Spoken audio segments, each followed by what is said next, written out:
Welcome back, everyone, to another episode of the Draw Control podcast. On today's episode, I'm joined by England and Great Britain and Nottingham University women's field lacrosse goalie, Sienna Parekh. Welcome to the podcast, Sienna, and how is everything going? Yeah, all good, thank you. Thank you so much for having me on. Well, thank you so much for coming on. I really appreciate it. I'm really excited for this conversation. So I thought I would start the podcast for talking about your, I guess, university lacrosse experience and sort of work all the way up to where you are now. So talk about where you are from and just talk about what it was like growing up there and how did you start playing lacrosse? So I'm from North London. Um, I think London's pretty well known from everyone. And I started playing lacrosse for the first time in my hometown. I started playing in a summer camp when I was about 8 years old. And, typical kid put into every different summer camp you can be, a lot of sport-based ones. So I grew up playing a lot of sports. I played tennis. We played netball in England quite a lot. Um, I did a lot of kickboxing and martial arts sports as well as gymnastics. So I just thought I'd add another sport to the list, to be honest, to begin with. And pretty much the minute I started playing, I kind of realized that it was the sport for me. I was feeling my groove a little bit. I started playing as a straight attack actually for the first 2 3 years of my youth career, and quickly transitioned into being a goalie. I remember being told after my first time in goal for my club team that I'll play attack next game, and I'm still waiting for the game where I'm allowed to play attack in, basically. So I continued then playing out from club at my school and the University of Nottingham. I then kept playing through. In England, we have a pathway. So when you're about 13 years old, you get selected by your school to go and trial to play for a regional academy, which then feeds into a national academy when you're about 16 to 18 years old, which then feeds into national teams if selected. So I pretty much have worked my way up the pathway there, and I've just started playing for Great Britain as well. That's awesome. That's awesome. Now, as a goalie, who were some of your lacrosse role models growing up? I'd say I was starting to kind of get more into goalkeeping around the time that Devon Wills was playing for the US national team. And her style of play, especially watching, because they had the 2017 World Cup in Surrey in England. So I got the chance to go and watch that. And I'd say watching her style of play, how she kind of comes out of goal, is very active goalkeeper. She was one of my big lacrosse role models growing up. I'd say more close to home in England. It's really funny because a lot of the people that I looked up to, I now play with on a team. So there are some big names, for example, Tors Anderson, Claire Farham, Emma Oakley, big names in England lacrosse that I'm now lucky enough to play on a squad with. So they'll probably make fun of me for calling them my role models. Yeah, that's awesome. Hopefully you didn't get too starstruck when you saw them for the first time. No, I mean they coach. England is quite a small pool of lacrosse, so it's really cool. But that you get coached by these people that you see playing for the national squads, and then suddenly they're coming to your school, they're coming to your academy and coaching you. But no, it's a really nice process. Now, let's start off talking about Nottingham University. So, in England, is there like a recruiting process for when an athlete joins a university? And if so, how did you end up going to Nottingham? And if not, how did you start playing lacrosse there? What's that like? So the recruiting process for a UK uni is a lot less formal than it is in the US when you're recruiting for the NCAA. It's more through word of mouth, I'd say. So in England at the moment, I'd say from the England National Academy programme, the girls tend to go to three unis, either Nottingham, Exeter, or Durham. And those are like the big schools for lacrosse, the ones that kind of go to your box finals, which are like your national championships essentially, and that have the best players in England. And so she was actually on the podcast, Izzy Brand. She was in the year above me at school when we played in high school, and she went off to Nottingham. And I just kind of saw her what she was doing, how much fun she was having both on and off the field. And they won the national championships the year before I was deciding where to go to school. So it was pretty much a no-brainer for me. When I went and visited the campus, I met the coach, Mike Armstrong. I met some of the athletic team, I got to see the facilities, and I was pretty much sold on the spot. I decided that Nottingham's the place for me to go. Nice, nice. And just talk a little bit about your experience with Nottingham so far. What has that been like for you, both on and off the field? It's quite funny, but on and off the field kind of start to merge at Nottingham. So some of my best friends that I've made at uni, I made during pre-season playing lacrosse. We also all play together at England, and so it's a very kind of close environment, which is amazing. And I really feel like you feel it on the pitch how close we are off the pitch as well. With the facilities at Nottingham, I'd say it's the most similar to the facilities and the access to things that you get at a D1 college. And so it really makes you feel immersed in the athlete lifestyle. And as well as that, Nottingham as a city is a really cool place. So they've got loads of different restaurants, good shops. So I really feel like I've explored the city of Nottingham a bit more. It's been nice to get out of London. I'm about 2 hours away from London by car. So I'm far enough away that I've got my own independence, but I can always go home on the weekend if I need my washing done. That's good. That's good. The only thing I Yeah. know about Nottingham is the soccer team they have there, Nottingham Forest. Yes. Yeah, at the city centre, they've got the Premier League team there, didn't they? That's pretty cool. I know. I think Matt Turner, U.S. soccer player, played for them for. I don't know if he's still there or not, but I remember hearing about like he was on the team for a little bit. So that's the only thing I know about Nottingham. But I would assume it's a very nice city. It is, yeah. There's a lot of professional sports team in Nottingham. So there's Nottingham Forest. They've got Nottingham County Football Club, who are in the lower league, but still, I think, professional. There's also Nottingham Cricket and Nottingham Rugby, which are both professional teams. So it's a really sporty city. Yeah, and I think there's the Nottingham Panthers as well, the hockey team. Yes, the ice hockey team. Yes, yes, big ice hockey fan myself. So that's got to be Ah, cool to have all those sports teams where you go to college. absolutely. It's really cool. Now, what's been your favorite memory with Nottingham so far on the field? I'd say in my first year, I played for the second team for Nottingham in my first year, and my team, we had one of our teammates pass away midway through the season, and it was a big shock to all of us. But I'd say the journey that we went on throughout the season, we then kept playing. We ended the season undefeated and won our national championship. And I don't think the second team for Nottingham had done that in many years before. And so just to win that moment where the final whistle blew on the field and we'd won a trophy, we'd completed all the goals that we'd set out for ourselves at the very beginning of the season when our teammate Honor was also part of making that decision on what we wanted to do with our season. It was just the most special moment, and I'd say is something that I'll absolutely take with me throughout my whole lacrosse career.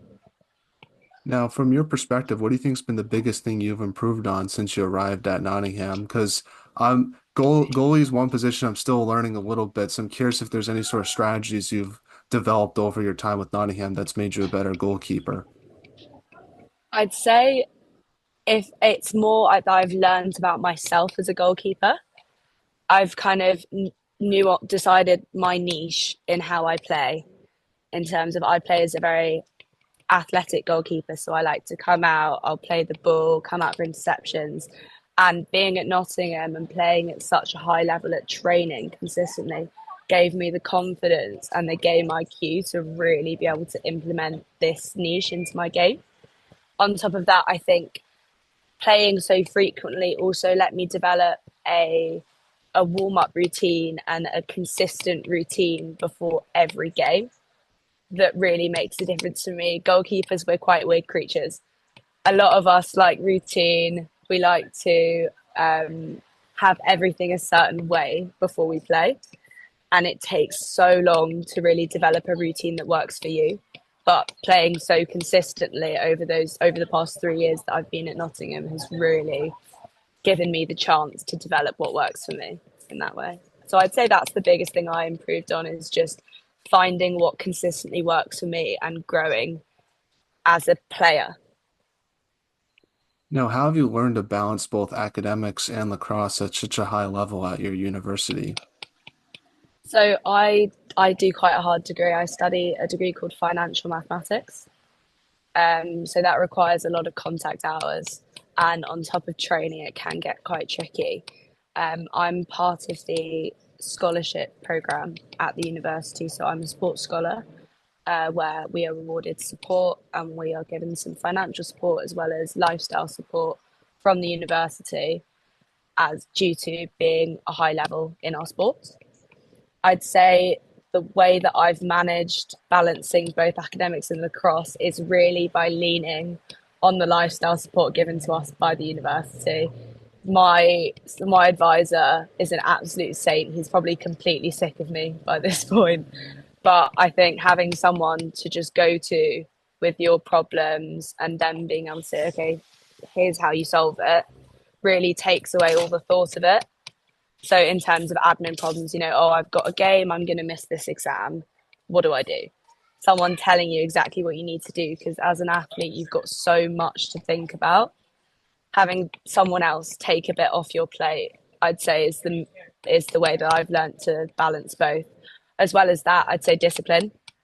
So we don't have a lot of time outside of lectures and outside of practice. So the time that I do have to myself, I have to spend in the library. I can't just spend, binging a Netflix series. So being really disciplined with myself in terms of allowing myself to rest when I need to. But if I don't really need to, I should probably be studying. Now, how do you think your experiences with Nottingham University sort of have helped prepare you for Team England and Team Great Britain? Yeah, there's with at Nottingham University, there's a few of crossovers. So in my first team at Notts that I'm currently playing for, I play with one of the girls from GB, and I think there's about 10 of us that play on the England team, whether it's in an under 20, in a development, or in a performance squad. So I'm consistently playing with the players that I will be playing at England with and or at GB with. So that crossover really helps you to get into a flow with your teammates, learn more about them, have them really see you as a teammate, which I think helps me slot into the squad quite easily. As well as that, I'd say at Nottingham, a lot of our training is approached with high intensity. So we train every day like it's a game.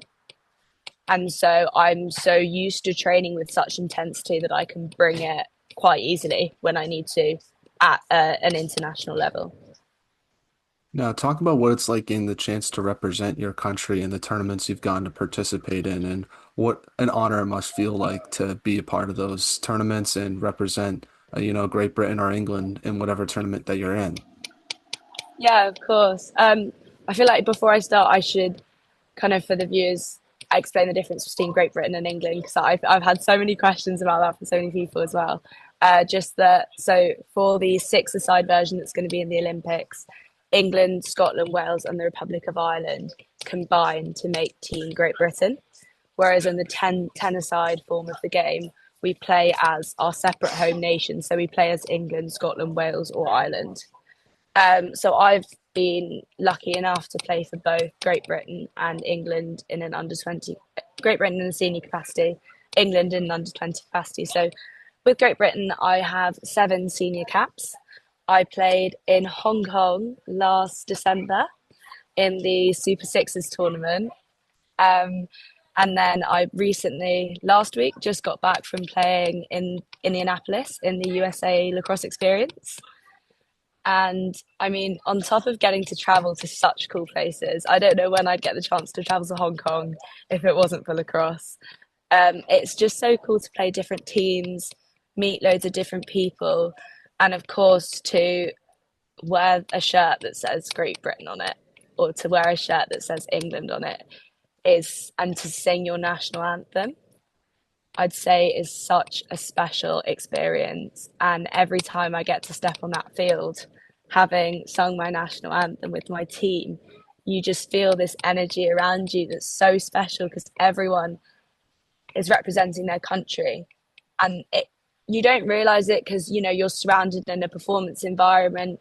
I'm surrounded by a lot of people that have more caps than me, but you know I walk into the supermarket, I walk down the street and think, I don't know who else has had the same opportunity as me to play for my country and to represent my country in such a large stage, that it's a really humbling experience, I'd say. Yeah. What's like the coolest place you've ever been to because of lacrosse? I feel like Indianapolis has to be up there because I feel like you probably would never go there if it wasn't for lacrosse. It must have been kind of a culture shock a little bit because it's a lot different than other cities in America. Yeah, absolutely. I'd say Indianapolis was definitely up there. I was last February. I was also in Tampa on a tour with England lacrosse, and so yeah, to be in the Everglades, we got to go on a boat tour and see some alligators. I was like, I wouldn't be able to go see an alligator if I wasn't playing lacrosse. But I'd say the coolest place I've been to because of lacrosse was probably Hong Kong. Yeah. It's so different. It was so far away, and it was really cool. We got to go up these cable cars to go see the tallest viewpoint. And when you just look down at the skyline, you think this looks so different to anything I've ever seen. Oh It yeah. was a really cool experience. Yeah. I forgot which player told me this, but it was so humid in Hong Kong. They said they actually missed the English weather, the because it was so humid out there. So that's the only thing I know about Hong Kong is just the humidity there is pretty crazy. But it looked like such a Yeah. beautiful country, and the place that they played in for the U20 lacrosse championships was super cool. It's like right in the middle of the city. I thought it was one of the coolest pitches in the world. Probably it has to be up there. Yeah, absolutely. The pictures looked amazing. Now, like you mentioned, you recently got to play in a sixes tournament. What was that experience like for you? I'd say playing against the USA was a really cool experience. We got to play against them in a scrimmage unofficially a couple of days before, and like I said, a few of my role models in lacrosse were on that team. And so, it's having to get over that initial starstruck, like Charlotte North is right there, and she's shooting at me. Having to get over that quite quickly to then get down to business was definitely a learning experience. And being out in America, being able to play, having we did a lot of coaching after the tournament as well. So the USA Lacrosse ran a lot of clinics after their tournament for the younger kids that came to watch, and they ran an autograph session. So having young children that have just come to watch USA play, that have watched our team play against them. We played against Puerto Rico and Colombia as well, and having people come up to me and ask for my autograph was the weirdest experience I've ever had, to be honest, because it's I'm like, it's me. Like, why do you want my autograph? Yeah. um, Especially because we're playing against people that I would really go and ask their autograph. Yeah. But no, that was really fun. And again, I really felt that I grew as a player and that as a team we really grew, and we saw exactly where we need to improve to then hit a new level before our World Games in 2026, I believe. Wow. It feels like a long time from now, but it's gonna probably come by super fast.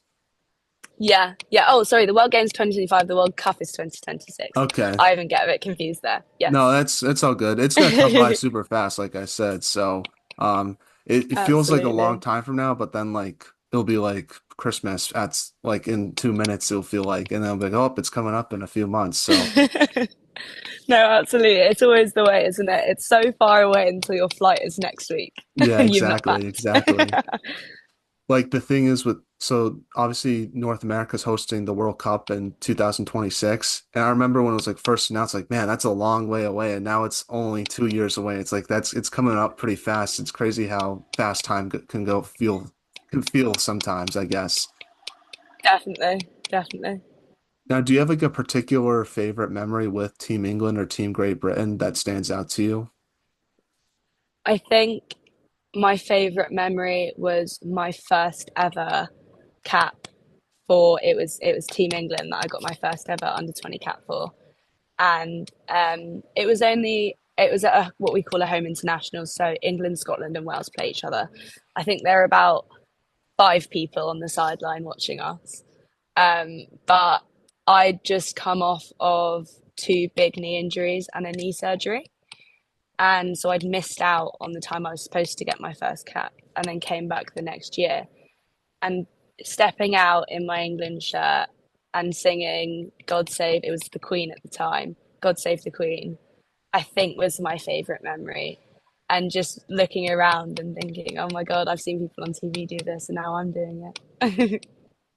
That's awesome. That's awesome. Yeah, that's like the best part about international sports is seeing people sing their country's national anthem. And it's a cool chance for me to learn different national anthems as well because you don't get to hear them all the time. Yeah, absolutely. It's so cool hearing everyone's. So let's transition now to a segment I like to call the non-lacrosse segment, where I ask you some non-lacrosse questions to get to know you more off the field. And I'll answer some of these as well to make it a fun conversation. So, first one is, who's the funniest teammate you have at Nottingham? Funniest teammate at Nottingham. Oh, I would probably say she's just left this year. I hope that still counts. But I'd say Izzy Brand. Nice. Yeah, I don't know if her humor really came out on the podcast, but she's got the exact same really silly sense of humor that I do. So I think it's not that she's funny, but more just that she knows how to make me laugh. Yeah, that's good. That's good. Well, if I known that she was the funniest teammate, I would have had you ask me a question for her to try to get a joke out or something during that interview. Oh no, yeah. Well, hopefully she hears this and she can tell me one, I guess, after the recording's been released. But that's definitely awesome. Absolutely. I hope her ego doesn't get too big after that too. Now, Sienna, obviously you have the best off the field style on Nottingham, but besides yourself, who would you say has the best off the field style on your team? On my team at Nottingham, Yes. okay, I would probably say my teammate Georgina Lewis. She she's the teammate that has the shared wardrobe for everyone. So if anyone has an occasion that we need something for, we always go into G's closet for that. Nice, So nice, I feel like I've worn too many of her outfits to not give her the best style off field award. nice. Now, obviously you've traveled many places around the globe, so where's one place you would love to travel to one day? I'd say Japan. I've I've only been to the Far East once with Hong Kong, and I'd love to go to Japan. I see it all over. It's all over my Instagram at the moment. Seeing all these restaurants, I'm such a foodie, and all of these restaurants in Tokyo, seeing all of these people review them, has just made me absolutely gagging to go to Japan, especially during cherry blossom season. I Oh don't know yeah. if you've seen some pictures from there, but it just looks gorgeous. Oh yeah. That's definitely like I love those cherry blossom trees. They're definitely cool to see online. It would be awesome to So see one in cool, yeah. person. So, I bet. I hope it's the same person because sometimes you see things online and they just don't look as good in person. yeah. I went to Washington D.C. like a long time ago when I was like really small, and I remember we Yeah, saw the cherry blossom trees. I remember thinking they were super cool because they have some in D.C. I think Japan yeah, gave it to the U.S. as like a gift, and it was super cool to see them like in person. So I'd love to go back to D.C. and see those again because that would be a lot of fun. But another place I'd love to travel to one day is just like different places in North America, specifically like Western USA or Canada. I just think those places, not a lot of people visit those places, so it'd be super cool to explore them and see what they're like, especially with some of the national parks that are out there. yeah. Of course, yeah. They're supposed to be so pretty, aren't they? Oh yeah. Now, obviously, what is one question that you have for Americans in general? Um, Having just come back from Indianapolis, it did leave me with a question. So I go to America sometimes on tour with Lacrosse, but besides that, I've not been as much as I'd want to. But I do every time I'm there, it always leaves me with the question of why are all the food portions so big? I can't answer that because like that's what I'm used to, but I think it's because you can save it for later when you get go home. And I like it Yeah, too because I feel like there's nothing worse than like having like when you eat everything and you're still hungry and you want more. That's gotta be so I'd rather have too much than too little. So I guess that's probably what the thinking is for a lot of restaurants. But I think it's yeah, more of like you get your money's worth since it's probably super a lot of restaurants are very expensive in the US. yeah, So absolutely. you can at Yeah. least save some and have it for later when you go home. So that's the Oh, best way I right. can answer that question, I feel like. Yeah, I feel like because we're so used to different portions in the UK. I remember when we went to an Italian restaurant on our first night, Yeah. and we ordered like a pasta dish each, a starter, a salad. Yeah. Because in the UK, that's what you do, and it would be enough. And it comes out, and the pasta dish is about this big. And I'm thinking, oh, I've messed up here. Yeah, yeah. Let's just say I had enough food for the next week. Yeah, for sure, for sure. I would say my one question I have for people in the UK is, obviously, I feel like a lot of Americans love the British accent. They think it sounds very cool. Do British Yeah. people in England like American accents, or do they just not care about them? Because I feel like that's the impression that I get. What, that they don't care about American No, they're just accents? like whatever. But here it's like, oh, it's so cool that person has a British accent. But in the UK, it's probably like, man, like we don't care that you have a different accent than us. I think you know how American people will like put on a British accent in conversation Yeah, just randomly. I feel like we do that with American accents a lot. yeah. Like we'll just randomly in conversation start talking in an American accent. But I'd say it's less of a oh my god that's so cool than we don't react the same as Americans do I guess, when they yeah. hear a British accent. But I personally really enjoy trying to do an American accent. Yes, yes. My British accent impression is not good, so I will not do it on the podcast to not because I don't want to embarrass myself. But I feel like Yeah. everyone does that sometimes, that's for sure. I will say my Oh, favorite thing absolutely. about the UK and US is like a lot of people in the UK like their soccer chants and they Yeah. always try to make fun of American chants and then Americans don't like that, so they try to make fun of the UK soccer chants and say that our chants are better. So I always like that fun little rivalry between the US and the UK from that perspective. Yeah, absolutely. There's some great memes on the internet of all of that. Yeah. Now, what is one guilty pleasure that you have? Country music. Okay, I I don't like think country it's music it's as too. much of a guilty pleasure for like Americans, Yeah, but I'd say I drive so much with Lacrosse up and down the country that I ran out of music genres. And so I decided to kind of dip into country music and I started listening to Post Malone's country album F1 Trillion, and it's really been a gateway album. I'm very deep into my country music at the moment. nice, nice. That's awesome. I love country music. Definitely a Yeah. big Morgan Wallen and Thomas Rhett fan. I assume you've heard Yes. both of those artists before. Yeah, absolutely. I love a bit of Chris Stapleton as well. Exactly, exactly. I would say my guilty pleasure is similar to yours. I'm a big One Direction fan. I feel like I like listening to a lot of their stuff. It's pretty good, and I feel like it's Yeah. probably embarrassing for some people to admit it, but I won't. I really like their music a lot, so I'll go with them. They're a great band. Now, what is your favorite part about England? Obviously, I've never been there before, so what is if you're recommending like a place for Americans to visit, where would you recommend? Oh, to visit, I'd probably say, I mean, everyone goes to London when they visit England because that's what the first thing they think about is. But as you were saying before, that America have some really beautiful national parks. I think England does as well. I'd say visiting the Cotswolds down south near Oxford or the Peak District, which is near me in Nottingham, in the Midlands, near Nottingham. They're just like nothing else you've ever seen. You can go on these gorgeous hikes.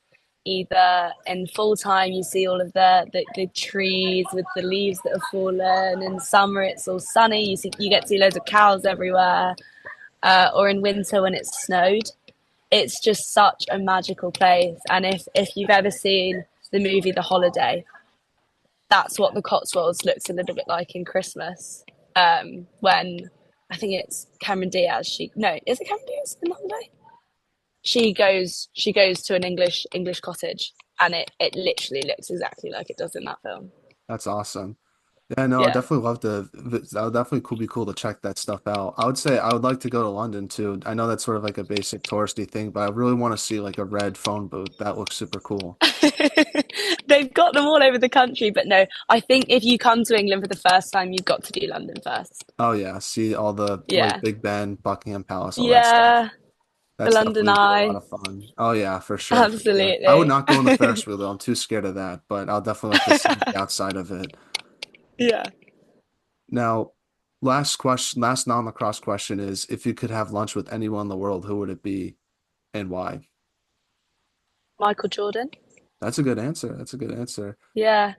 So I watched The Last Dance on Netflix, and I've read he wrote this really small book. I think it's called I Can't Accept Not Trying.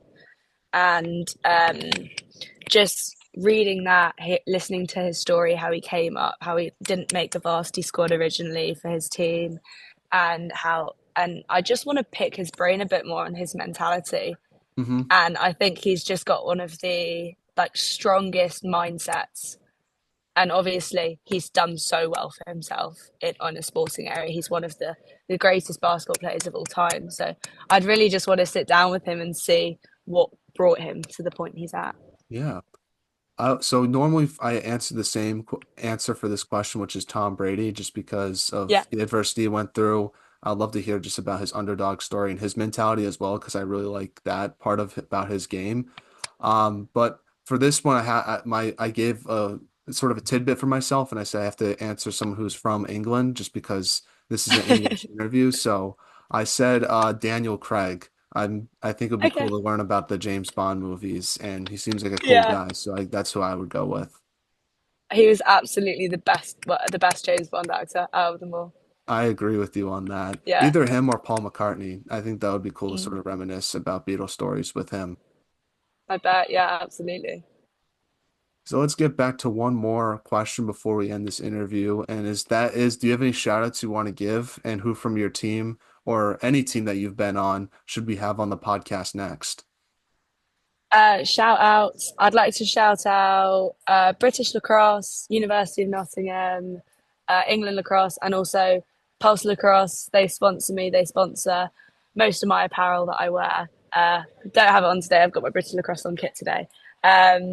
But I think you guys should, if you're looking for another English lacrosse player, I think either Emma Savage, who plays on the senior England team, she plays at Nottingham with me, she plays at GB. She's also a doctor, a trainee doctor. So I think she'd be a really cool person to have on. Or Dylan Whittington, who is my fellow goalie at GB. I think if the question about who's the funniest had been open to who's funniest in in all of the teams you've played, I think I'd have to pick Dylan, unfortunately. I feel like the goalies are usually the funniest on the team for whatever reason. We're the best players as well. We're the funniest. We're just the best people. Yeah. I definitely like the helmets too. You have the best helmets in all of lacrosse. Absolutely. Yeah. Well, Sienna, I just want to say thank you so much for coming on the podcast. It means a lot to myself. It was fun getting the chance to learn more about you in England. So, and obviously, if there's any college coaches here in the US listening to this, don't hesitate to reach out to her because I know you're telling me that you want to try to pursue a grad program here in the NCAA. So that would be awesome to see you come here and play college lacrosse. But just want to say thank you for coming on and have a wonderful rest of your day. Amazing. Thank you for having me.